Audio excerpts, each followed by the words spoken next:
우리들은 지금 예측 불허의 시대를 살고 있습니다.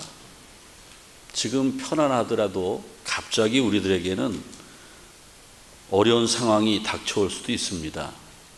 하지만 우리는 걱정하지 않죠.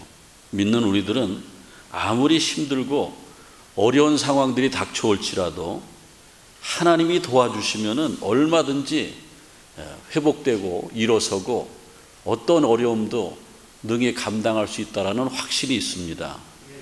그래서 하나님이 도와주시면은 모든 것이 다 잘 되고 그리고 형통하기 때문에 하나님 앞에 소망을 둡니다. 하나님께 소망을 두는 삶이 신앙생활에서 최고의 지혜라고 저는 생각합니다. 하나님께 소망을 두고 전적으로 하나님을 의지하는 것이 신앙의 가장 큰 축복이라고 저는 생각합니다. 그게 안 되면은 우리의 신앙은 정체되는 거예요. 침체되는 겁니다. 오늘 성경 본문에 보면은 시편 기자가 영적인 우울증에 헤매고 있습니다. 오늘 1절에 보면은 하나님이여 사슴이 시냇물을 찾기에 갈급한 같이 내 영혼이 주를 찾기에 갈급하나이다. 하나님의 전에서 예비할 수 없기 때문에, 하나님과 영적인 교감이 없기 때문에 영적인 침체 늪에서 괴로워하고 있습니다. 우리가 인생을 살아갈 때에 우울증을 걸리는데, 물론 영적인 우울증도 있지만은 육신적인 우울증도 있습니다. 그 우울증이 어떻게 오는가? 우울증은 심각한 질병이죠. 이 현대인들에게 굉장히 심각한 질병인데, 특별히 세상에서는 우울증이라고 그러지만은 우리 기독교인들은 영적인 침체라고 이렇게 말할 수 있습니다.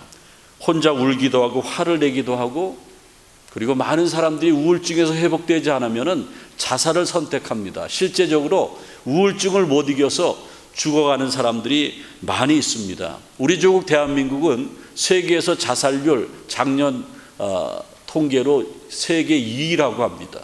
좁은 나라에서 자살하는 사람들이 왜 이렇게 많이 있습니까? 우리 한국 민족의 특성상 한많은 민족이죠. 조금만 상처를 받으면은 그것을 이겨내지 못한다라고 합니다. 오늘 성경 말씀 5절에 보면은 내 영혼아 내가 어찌하여 낙심하며 어찌하여 내 속에서 불안해하는가? 하나님께 소망을 두라 이렇게 말하고 있습니다. 우울증은요 낙심으로부터 시작됩니다. 낙심이라는 것은요 한문으로 떨어질 낙자 마음 심자, 마음이 떨어지는 거예요. 마음이 주저앉는 거죠. 마음이 무너지는 거예요.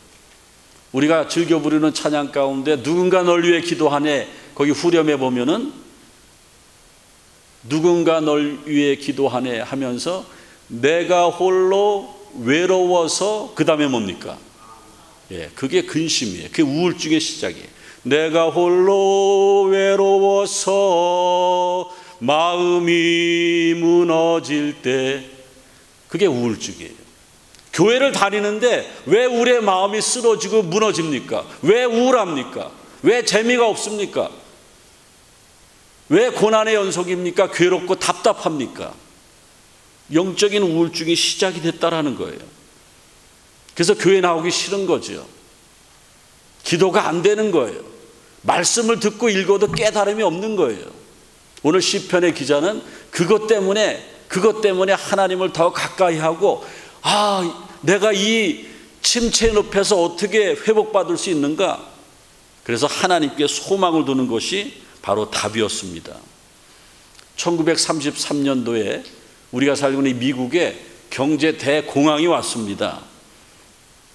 경제가 불황 상태에서 미국이 어렵습니다. 그때에 대통령이 되신 분이 프랭클린 루즈벨트인데, 프랭클린 루즈벨트는 그때 유명한 말을 하면서 미국을 회생시키죠. 뭐라고 얘기하냐면은 지금 미국이 당면한 최대 문제는 경제 문제가 아니고 바로 두려움이다, 공포다, 낙심이다 그랬습니다. 맞습니다. 여러분들, 우리가 인생을 살아갈 때에 우리가 흔들리는 것은 돈의 문제, 건강의 문제, 사랑관계의 문제, 그런 게 아니에요. 내가 내 마음을 잡지 못하는 것이 가장 큰 문제라는 거예요. 우리가 왜 신앙생활 합니까? 왜 하나님 앞에 나옵니까? 왜 하나님 앞에 기도하고 말씀대로 살려고 애를 씁니까? 그 이유는 내 마음을 잡으려고 그래요. 하나님이 내 마음을 잡아주시기 때문에 우리는 그렇게 신앙생활 한다라는 겁니다. 그래서 오늘 시편 말씀 속에서 가장 핵심적인 게 뭐냐면은 우리가 낙심하지 않고 영적인 침체에 빠지지 않고 세상적인 우울증에 빠지지 않기 위해서 어떻게 해야 되는가? 하나님께 소망을 두라. 그래서 오늘 성경에는 하나님께 소망을 둬야 될 이유에 대해서 분명히 말씀하고 있습니다. 오늘 2절 말씀에 보면은 내 영혼이 하나님 곧 살아계시는 하나님을 갈망하나니. 하나님께 소망을 두는 이유는 하나님이 죽은 하나님이 아니라는 거예요. 하나님은 살아계신 하나님이라는 거예요. 제가 엊그저께도 생선회를 이렇게 먹었는데, 생선회라는 것은 살아있는 고기를 잡아서 회를 떠주면은 입에서 살살 녹지요. 그냥 먹지 않고 와사비라고 합니까? 와사비하고 간장을 섞어가지고 살아있는 회를 이렇게 먹으면 살살 녹아요. 값도 비싸요. 그런데 그 고기가 죽었어요. 죽어가지고 삶아서 주는 고기는 가격 차이가 살아있는 고기가 한 5배는 비쌀 것 같아요. 살아있는 게 그렇게 중요한 거예요. 우리가 어려서 아이들하고 놀이할 때 살았니 죽었니? 살았다! 그러면 막 도망가지 않습니까? 살아있는 게 그렇게 중요한 거예요. 여러분들의 신앙은 살아있습니까? 여러분의 믿음은 살아있어요? 우리는 살아있어야 돼요. 살아있기 위해서 살아계신 하나님을 만나야 돼요. 그래서 오늘 시편 기자는 하나님께 소망을 두는 것은 살아계신 하나님을 만나는 거예요. 살아계신 하나님 앞에 내 마음의 문을 여는 거예요. 내 인생을 다 맡기는 겁니다. 그게 하나님께 소망을 두는 자세라는 겁니다.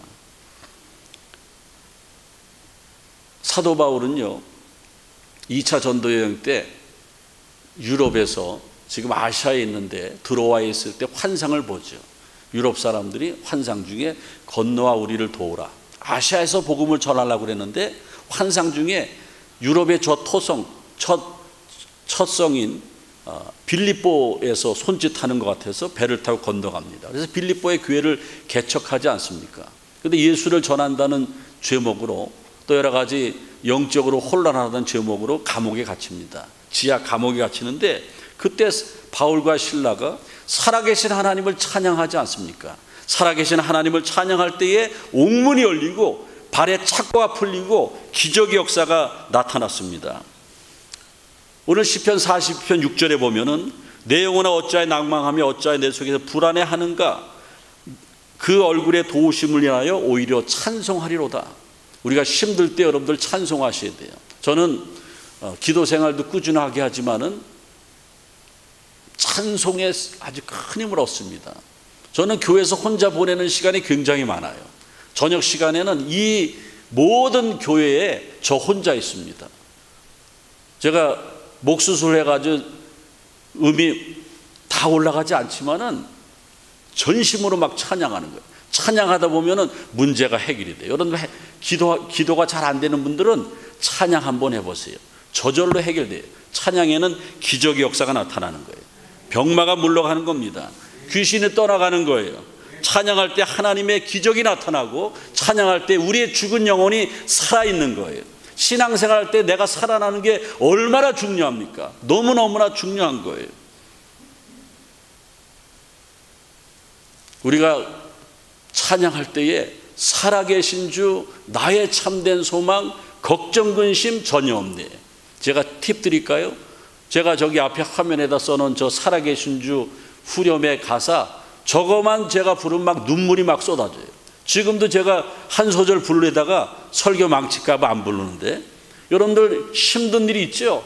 사랑관계에 힘든 일이 있습니다. 내가 몸이 빨리 회복되지 않아서 힘든 게 있어요.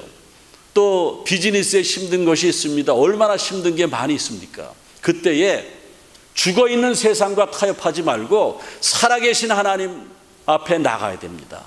살아계신 주 나의 참된 소망 걱정 근심 전혀 없네. 여러분들 이것이 전심으로 찬양할 때에 신앙 고백이 된다고 하면은 여러분에게도 기적의 역사가 나타날 줄로 믿습니다. 그래서 우리는 하나님께 소망을 두면서 그 하나님은 살아계신 하나님이기 때문에 여러분들 하나님을 찬양하며 높일 때에 여러분의 신앙이 살아있는 신앙이 될 줄로 믿습니다. 우리의 신앙은 머물러 있으면 안 돼요. 우리의 신앙은 죽어 있으면 안 됩니다. 여러분들 주변 사람들 신앙생활하면서 보세요. 저 사람의 신앙은 좀 꿈틀대는 것 같아. 어떤 분들은 대표 기도만 해도 그 기도만 들어도 막 가슴이 막 움직이지 않습니까? 살아있는 거예요. 어떤 분은 독창을 해도 그냥 세상 노래 같지 않고 거기에 신앙 고백이 있어서 찬양만 들어도 막 마음이 막 뜨거워져요. 그게 살아있는 거죠. 어떻게 할 때에 하나님께 소망을 둘 때 그렇다는 겁니다. 그 다음에 우리는 왜 하나님께 소망을 두냐면은 하나님이 우리를 인도하신다라는 거예요.